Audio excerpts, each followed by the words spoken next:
The B.P.P is putting forward this request to the Prime Minister because, well, number one, it's the right thing to do.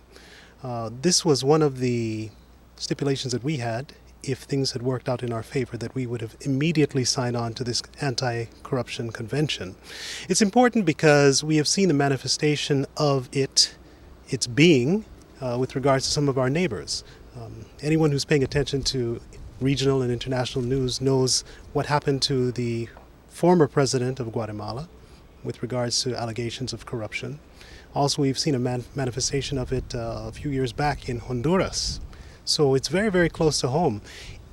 From our perspective, if any duly elected government, which claims to have a mandate from the people, and also believes that corruption is a very serious issue, they should have absolutely no problem in signing this convention.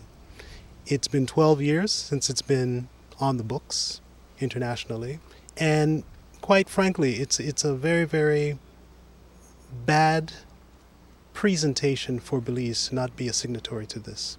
Any idea as to why there would be a hesitation to signing on to this, given the fact that it was penned from back in 2003? Absolutely. I mean, that's the million-dollar question that we're all asking, and we're here to remind him and anyone else.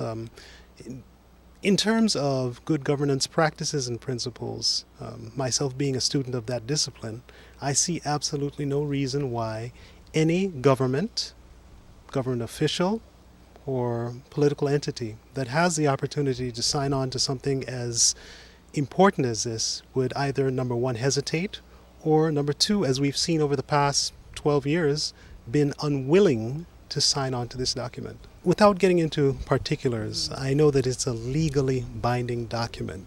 So with regards to the elements involved, basically, it's saying on behalf of the nation that you are willing to abide by certain anti-corruption elements, and basically putting forward a good faith notion that is legally binding.